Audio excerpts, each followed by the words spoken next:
gesamten Volkes, damit die Verelendung dieses Volkes und damit den Verrat gerade am Ende.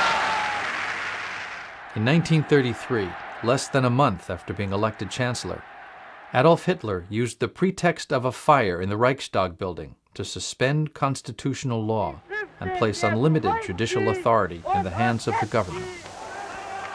That was a cataclysmic event. I mean, think in terms of our capital burning down. The Reichstag was their Congress, and the Reichstag couldn't meet. When the Reichstag is not in session, the chancellor has emergency powers. So here you have Adolf Hitler given these enormous emergency powers to do almost anything that would be contrary to a democratic society. The German legal system in 1933 was a very sophisticated legal system. This was not primitive law. It was really seen, German legal science was really seen as the height of what law was supposed to be about. After the burning of the Reichstag, which was more than a symbolic act in destroying the parliament, 10,000 lawyers took an oath. Not surprising, I've taken an oath as a lawyer to defend the Constitution of the United States. But 10,000 German lawyers and judges took an oath of personal loyalty to the Führer, which is the antithesis of what we think of as the rule of law. So the Nazis coming to power realized that the law was a very powerful instrument in order to get the German public to follow and to acquiesce in those early steps.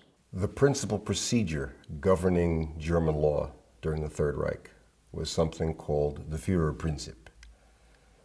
And the idea was that Hitler had absolute discretion to make any ruling whatsoever in the interests of the state, and that there were lesser or subordinate Führers who also followed the Führerprinzip and themselves had wide discretion, limited only by what the Führer above them had told them to do.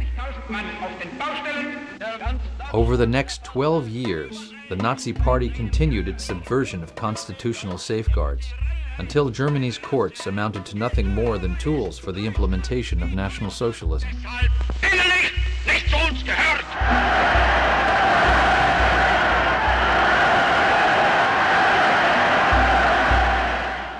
Early in their subversion of law, Nazi officials established special courts to deal with anyone the party deemed an enemy of the Reich. In these courts, there was no pretrial investigation. Judges determined arbitrarily what evidence to consider, and there was no right of appeal.